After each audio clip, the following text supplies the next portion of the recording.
Oke, balik lagi guys dengan saya ya. Hari ini kita nggak akan membahas tentang voli. Jadi kita membahas tentang negara kita tercinta ya guys ya. Jadi mungkin banyak orang yang tahu sebenarnya itu saya siapa. Jadi di sini tuh saya tuh adalah bisa dikatakan saya juga sebagai guru atau guru bantu atau sokwan ya, yang gajinya nggak seberapa ya guys ya, yang cukup banyak untuk dibelikan bensin. Jadi di sini kita akan membahas negara kita ya. Pertama-tama kali biar kalian, ini mungkin konten kesedihan tapi nggak masalah ya guys ya. Kalian bantu subscribe channel saya ya, tuh nggak masalah ya guys ya, tolong. Karena kurang berapa jam tayang lagi ya guys ya, 2000 jam tayang. Kemungkinan kalau ada yang nonton sekitar 40 ribuan atau 10 ribuan aja, tapi full itu pasti masuk jam tayangnya ya guys ya. Dan mohon banget ya, biar ini cepet cair, biar kita sebagai guru gak mikirin apa-apa ya guys ya. Jadi udah ada sampingan sebagai konten kreator. Dan hari ini tanggal 31 ya guys ya, kita melihat di media sosial dan dimanapun itu sangat kacau ya guys ya, benar-benar sangat chaos. Jadi kita konten ini nggak tahu udah ada yang buat atau belum, kita nggak tahu. Jadi yang pertama kita akan melihat ya reaksi dari AI, atau saya menggunakan ChatGPT yang versi gratis ya guys ya. Karena versi yang berbayar mahal, kita gunain versi gratis. Kita tanya kepada ChatGPT, kalau semisal DPR itu dibubarkan itu akan seperti apa? Nah ini jawabannya AI ya guys ya. Coba kita tanya ya guys ya. Awal pertanyaan kita buat promptnya ini, kamu tahu negara Indonesia?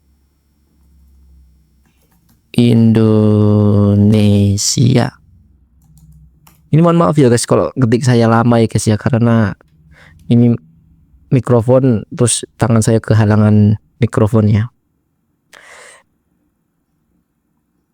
Indonesia ibu kota ini dipindahkan ke IKN. Ini aja guys ya. Indonesia adalah sebuah kepulauan Asia Tenggara atau dia itu bahasa kota. Kita pakai yang ini ya, jangan IKN. Ya, saya tahu Indonesia adalah sebuah negara kepulauan di Asia Tenggara yang terdiri dari lebih dari 17.000 pulau. Ibu kotanya saat ini Jakarta, tapi pemerintahan sedang memindahkan ibu kota baru ke Nusantara di Kalimantan Timur. Apakah kamu ingin saya jelaskan tentang Indonesia secara umum, sejarah, budaya, geografi, atau ada bagian tertentu yang kamu ingin bahas? Sekarang saya memasukkan, apakah kamu tahu kondisi sekarang negara Indonesia?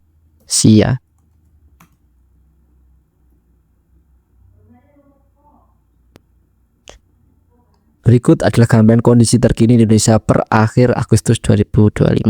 Situasi terkini politik nasional, gelombang protes besar penolakan terhadap pemborosan dan ketimpangan demonstrasi besar merebak karena kemarahan masyarakat atas tunjangan hunian sebesar 50 juta per bulan yang diterima anggota DPR, sekitar 10 kali lipat upah minimum Jakarta. Banyak yang menyatakan kekecewaan terhadap elit politik dan kebijakan yang dinilai tidak adil memanas dan meluas ke berbagai kota. Awalnya di Jakarta, protes meluas ke Bandung, Surabaya, Bali. Di Makassar, masa menyebut kebakaran gedung DPR. Korban jiwa dilaporkan dengan puluhan orang ditahan, termasuk 950 di Jakarta. Wah, info baru nih ya. Tragedi pemicu protes, Afan Kurniawan, pengemudi ojek online tewas tertabrak kendaraan lapis baja Brimob saat aksi di Jakarta. Momen ini memicu eskalasi dan solidaritas luas terhadap gerakan protes.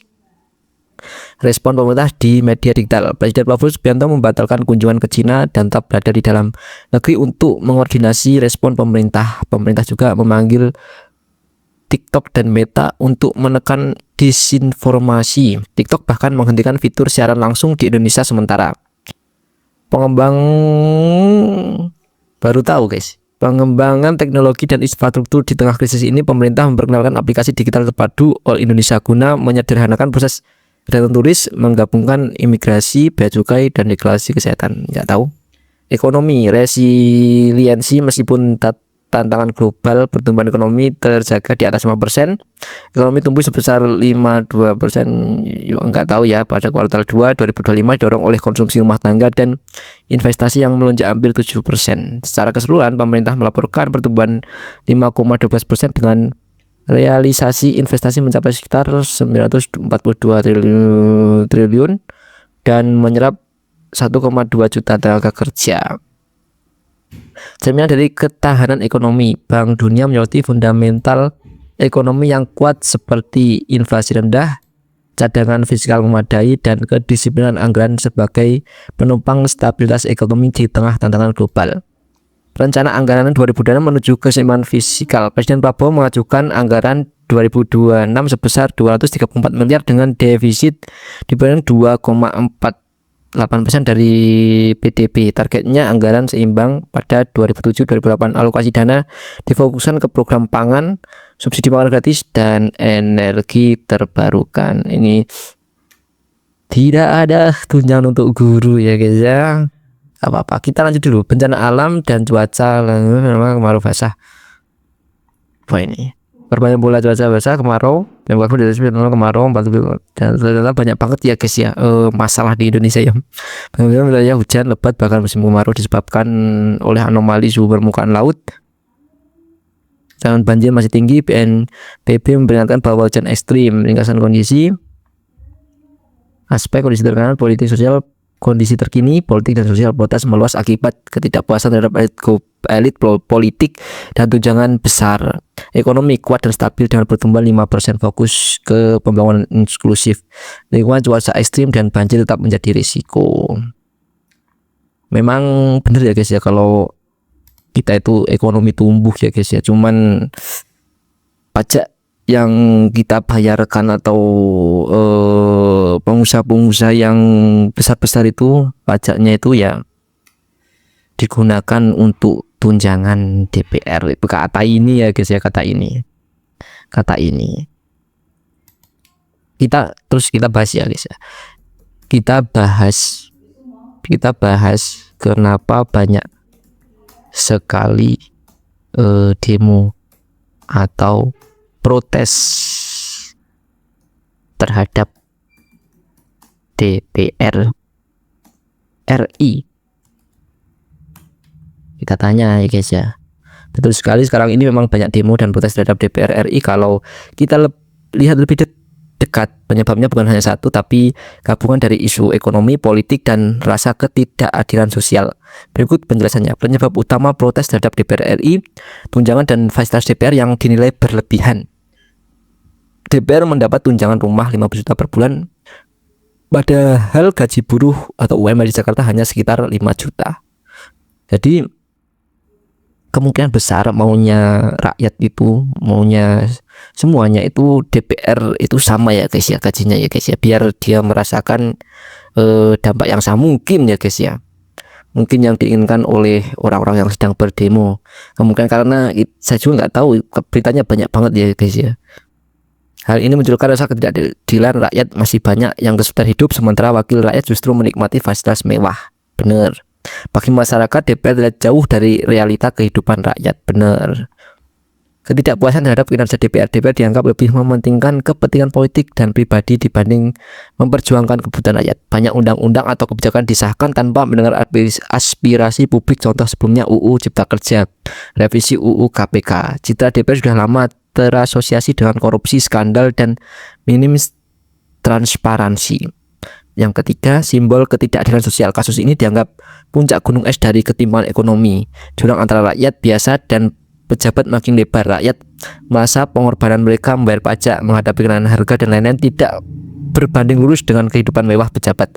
Akibatnya DPR jadi sasaran utama kemarahan rakyat. Benar. 4. Pemicu emosional di lapangan. Tewasnya Afan Kurniawan dari ojek online yang tertabrak kendaraan aparat saat demo di Jakarta memicu solidaritas luas. Dari awal isu tunjangan DPR berubah menjadi gerakan protes lebih besar melawan ketidakadilan dan represivitas aparat. Kesimpulan, banyak demo terhadap DPR RI terjadi karena isu ekonomi, fasilitas DPR dianggap berlebihan. Isu sosial, rakyat merasa ditinggalkan dan tidak adil. Isu politik, DPR dilihat tidak benar-benar mewakili rakyat. Isu emosional, adanya korban jiwa memperkuat kemarahan publik. DPR akhirnya menjadi simbol kemarahan rakyat terhadap elit politik secara keseluruhan. Mau saya buat contoh timeline singkat perkembangan demo dari awal sampai sekarang biar lebih urut. Kayaknya tidak perlu. Jadi kita coba ya isu yang sekarang ya. Bagaimana jika DPR dibubarkan? Apa yang terjadi di negara Indonesia? Apa pendapatmu? Dan jelaskan lebih detail tentang perpolitikan atau apapun. Nah, gini aja promnya ya. Coba kita lihat. Pertanyaan bagus sekali. Kalau kita membayangkan DPR dibubarkan, maka konsekuensinya akan sangat besar dalam politik, hukum, dan kehidupan bernegara di Indonesia. Aku coba jelaskan perlahan dengan bahasa sederhana ya. 1. DPR RI dalam sistem Indonesia. Indonesia menganut sistem demokrasi presidensial. Ada 3 lembaga utama, eksekutif, presiden dan wakil presiden, jalankan pemerintah, legislatif, DPR plus DPD, sama dengan MPR buat UU awasi pemerintah anggaran, yudikatif, MA, MK, KY, mengadili dan mengawasi hukum. Jadi DPR punya fungsi vital membuat UU, mengawasi pemerintah, mengatur APBN. Kalau DPR dibubarkan, salah satu pilar demokrasi hilang. Jika DPR dibubarkan, apa yang terjadi? Kekosongan hukum. Tidak ada lembaga resmi yang membuat undang-undang baru. Presiden memang bisa membuat perpu, peraturan pemerintah pengganti UU, tapi itu sifatnya darurat bukan permanen. Lama-lama negara akan macet secara hukum. Kekuasaan eksekutif menguat, otoritarianisme. Tanpa DPR, presiden akan memegang hampir semua kekuasaan. Konsentrasi kekuasaan di satu tangan. Risiko kembali ke zaman otoriter seperti era Orde Baru di bawah Soeharto, di mana DPR hanya jadi stempel pemerintah. Krisis legitimasi politik. DPR adalah wakil rakyat yang dipilih melalui pemilu. Kalau dibubarkan, suara rakyat di parlemen otomatis hilang. Rakyat bisa merasa tidak punya wakil. Muncul ketidakpuasan, proses semakin besar. Dunia internasional juga akan melihat Indonesia sebagai demokrasi gagal. Yang D, kekacauan sistem pemerintah. APBN tidak bisa disahkan. Negara bisa lumpuh karena anggaran tidak jalan. Banyak program pembangunan, pendidikan, kesehatan bisa berhenti. Investor asing kabur karena situasi dianggap tidak stabil. Alternatif jika DPR bermasalah, daripada dibubarkan total ada opsi lain. Reformasi DPR, perbaiki aturan soal gaji, tunjangan, dan transparansi. Recall, penarikan anggota DPR. Jika anggota tidak layak, partai politik atau rakyat bisa menuntut pencopotan. Penguatan peran publik. Rakyat bisa lebih aktif mengawasi lewat media, ormas, LSM. Mekanisme hukum, KPK, Mahkamah Kehormatan Dewan, dan lembaga hukum lain perlu diperkuat. Kesimpulan, membubarkan DPR memang terlihat seperti solusi cepat terhadap kekecewaan rakyat, tapi justru bisa membawa kekacauan hukum, politik, dan ekonomi. Yang lebih sehat bagi demokrasi di Indonesia adalah reformasi besar-besaran di tubuh DPR, perbaikan etika, transparansi keuangan, dan keterlibatan rakyat dalam pengawasan. Mau saya buat skenario 3 kemungkinan masa depan politik Indonesia kalau protes dari DPR terus berlanjut, misalnya reformasi Basir, DPR tetap otoriter atau bahkan diganti sistem baru. Kayaknya enggak ya guys ya, kayaknya enggak. Mungkin saya akan tanya, apakah ada negara demokrasi tanpa DPR atau parlemen ya, parlemen. Coba ya kita tanya, pertanyaan kamu keren sekali. Kalau kita bicara demokrasi tanpa DPR atau parlemen, sebenarnya tidak ada demokrasi modern yang bisa berjalan tanpa lembaga legislatif. Oh ya, legislatif, maaf sama sekali. Kenapa? Karena prinsip demokrasi adalah pemisah kekuasaan eksekutif, legislatif, yudikatif. Kalau salah satunya hilang, kekuasaan jadi terkonsentrasi rentan otoriter. Contoh demokrasi dalam parlemen umumnya hampir semua negara demokrasi punya parlemen atau jenisnya. Nama bisa beda-beda. Indonesia DPR, DPD gabungan jadi MPR, Amerika Serikat Congress, House of Representative, Senat, Inggris Parlemen, House, Jepang Nasional, fungsinya sama wakil rakyat buat awasi perintah. Negara tanpa parlemen umumnya bukan demokrasi, monarki absolut, misalnya Arab Saudi meski ada majelis syuro tapi bukan legislatif independen. Kediktatoran misalnya Korea Utara. Negara seperti bukan demokrasi melainkan otoriter. Demokrasi langsung unit tapi kecil skalanya. Swiss, beberapa kanton kecil rakyat bisa langsung buat keputusan melalui referendum meski tetap ada parlemen nasional. Yunani kuno, Athena. Kesimpulan, demokrasi modern pasti butuh parlemen atau DPR atau bahkan legislatif lain. Kalau tidak ada, biasanya berubah jadi monarki absolut atau kediktatoran. Alternatifnya adalah demokrasi langsung tapi hanya cocok di skala kecil, desa, komunitas, atau negara sangat kecil. Jadi jawabannya singkat, tidak ada negara demokrasi modern tanpa DPR atau parlemen. Kalaupun ada yang mirip, pasti sistemnya bukan demokrasi penuh, melainkan otoriter atau semi demokrasi. Kita mau tanya lagi, apakah kamu tahu jumlah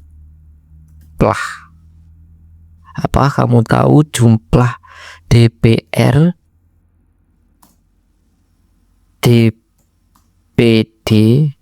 DPD ya? Apa kamu tahu jumlah DPR, DPD dan MPR di Indonesia? Ya, saya tahu. Anggotanya 580 orang. Dipilih melalui pemilu legislatif, partai politik, masa jabatan 5 tahun. Fungsi utama membuat undang-undang, menyusun APBN, bersama presiden menguasai pemerintahan. DPR RI, Dewan DPD RI dan bagian daerah itu 150 orang. Setiap provinsi di Indonesia ke-80% memiliki 4 orang wakil daerah. Dipilih secara perorangan independen, bukan lewat partai politik. Fungsi utama mewakili daerah, memberi pertimbangan atas RUU terutama yang terkait otonomi daerah dan hubungan pusat daerah. MPR RI, Majelis Permusyawaratan Rakyat, anggota MPR, jadi totalnya 580 DPR, 152 DPD, sama dengan 732 orang.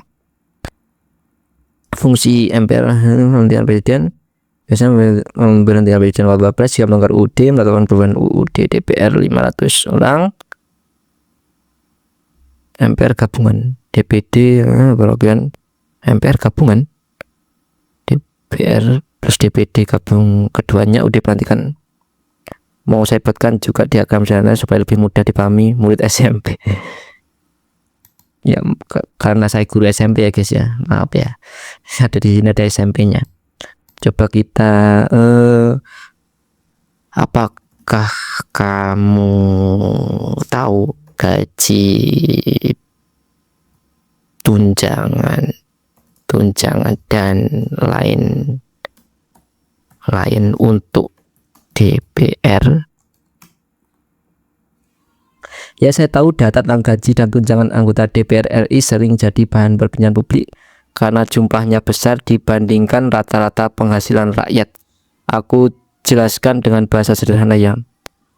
Gaji pokok anggota DPR, gaji pokok sekitar 4,2 juta per bulan, diatur dalam Kepres 65 tahun 2001. Jadi sebenarnya gaji pokok kecil, tapi yang buat besar adalah tunjangan. Selain gaji pokok, anggota DPR mendapat berbagai tunjangan. Tunjangan jabatan 9,7, tunjangan kehormatan 5,5 juta, tunjangan komunikasi intensif 16 juta per bulan, tunjangan rumah 3 juta per bulan, tunjangan listrik, telepon, tunjangan keluarga, beras, kesehatan, dan lain-lain. Fasilitas rumah dinas, uang sewa rumah, kendaraan dinas, perjalanan dinas, asuransi kesehatan, dan pensiun. Nah, kok ada pensiunnya ya guys ya, enak banget. Estimasi total jika total gaji plus tunjangan rutin sekitar 50 sampai 70 per bulan, ditambah fasilitas dan perjalanan dinas bisa mencapai 1 juta lebih per bulan. Kenapa jadi kontroversi? Rakyat melihat DPR sering tidak produktif tapi menerima tunjangan besar. Kenaikan tunjangan rumah. Jadi meski gaji pokoknya kecil, tunjangan fasilitas anggota DPR punya penghasilan sangat tinggi. Mau buatkan perbandingan gaji DPR UMR Jakarta dalam tabel biar lebih kelihatan ketimpangannya, tidak usah, kayaknya tidak perlu ya guys ya. Saya pengen membahas yang ini ya. Apakah bisa DPR Indonesia jumlah orangnya dikurangi? Pertanyaan ini bagus, jawabannya bisa. Jumlah anggota DPR RI bisa dikurangi, tapi harus lewat perubahan undang-undang, bahkan bisa menyentuh UUD 95. Jumlah anggota DPR saat ini 580 orang.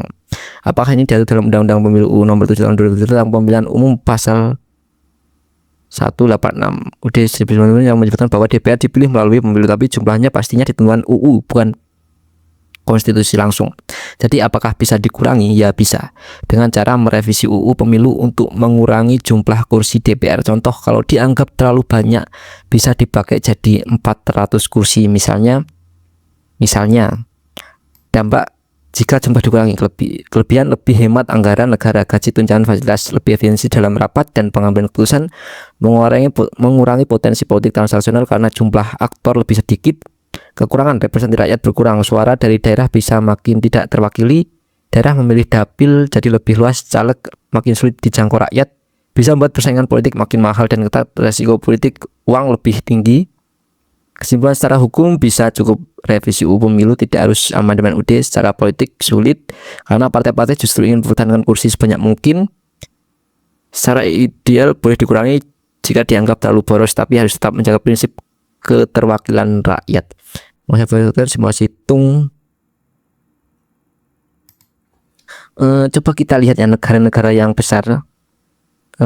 Coba kita bandingkan.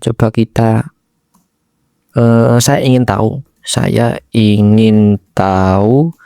jika di negara seperti Cina,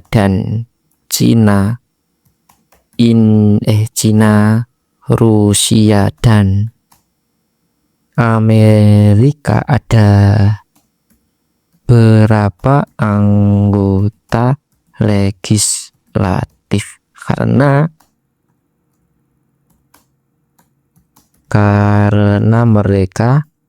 mereka juga memiliki banyak penduduk. Mantap, pertanyaan ini menarik banget. Mari kita bandingkan jumlah anggota legislatif di negara besar. Amerika Presidential Congress House 435 orang. Jumlah tetap tidak berubah sejak 1915. Kursi dibagi proporsional sesuai jumlah penduduk tiap negara bagian.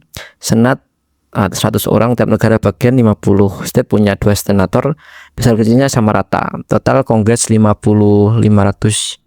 Total legislatif populasi 340 juta jiwa. Rasio satu anggota legislatif 635 penduduk. Jadi satu anggota itu mewakili 635.000 penduduk. Betul. Nanti kalau ada yang bisa tolong ajari saya ya. Sistem federasi, majelis federal, state dum DPR-nya 450 orang.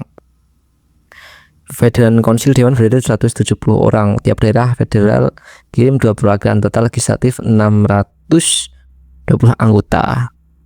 Berarti ini tambah ini jadi ada 620 anggota. Kalau ini 535. Tiongkok, negara Tiongkok nasional dianggap sebagai parlemen terbesar di dunia. Namun sifatnya lebih simbolis. Keputusan sesungguhnya diambil oleh Partai Komunis Tiongkok.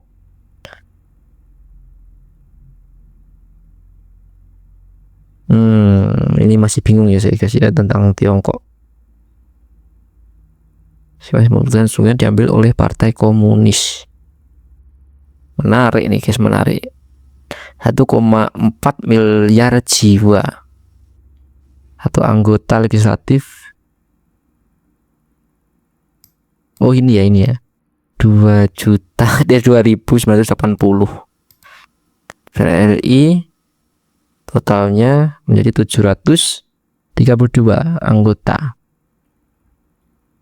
Satu anggota itu 383 penduduk. Ini semakin sedikit ya guys ya. AS itu totalnya 532. Satu orang itu mewakili 630.000. Kalau Indonesia itu 700 ya. Rusia itu 100. Rusia masih banyak Indonesia ya guys ya. 143 juta itu 600 mewakili 300. Termasuk masih hampir banyak ya guys ya. Kalau yang lainnya itu Rusia itu 230.000. Jumlah anggota Rusia tidak sesuai perbandingan lurus dengan jumlah penduduk. AS punya penduduk besar tapi jumlah legislatifnya kecil, rasio tertinggi. Cina punya parlemen sangat besar tapi fungsinya lebih formal daripada demokratis. Indonesia jumlah lebih banyak dari AS tapi lebih sedikit dari Cina. Mau saya buatkan graf visual, buatkan tabel gaji dan tunjangan. Dan coba juga buat klasifikasi siapa gaji paling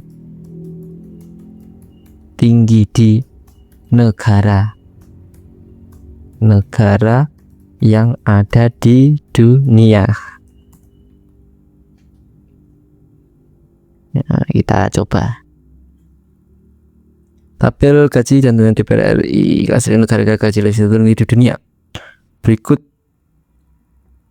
gaji pokok, gaji listrik negara dengan gaji legislatif tertinggi Nigeria. Legislatif menerima bertahun di dunia. Filipina gaji tahunan bahkan dari posisi pertama global. Amerika Serikat, dunia, Australia, India, Uni Eropa. Ringkasan gaji tertinggi negara Filipina. Indonesia nggak ada ya guys ya. Filipina tertinggi.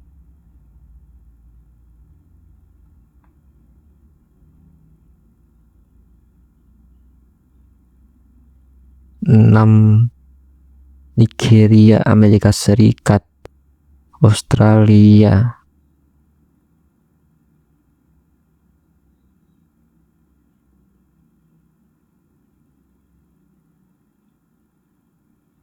Sama rata untuk semua negara maju gaji tertinggi.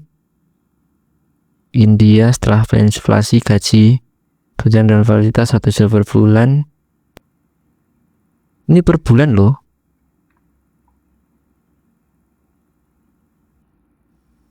Ini per bulan loh, 6. Ini per tahun. Tahun.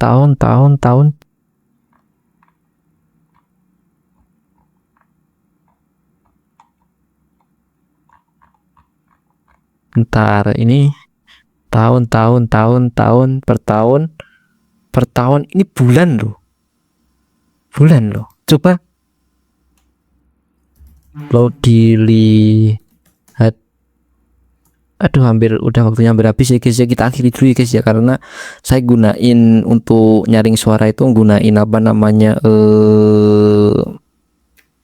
aplikasi, jadi cuman 30 menit doang. Jadi cukup sampai di sini dulu ya guys ya. Terima kasih, nanti kita gabung lagi, kalian bisa tanya-tanya, dan terima kasih kalian telah menonton, dan selamat beraktivitas dan hati-hati ya untuk teman-teman yang berjuang. Terima kasih banyak, terima kasih. Sampai jumpa di video selanjutnya.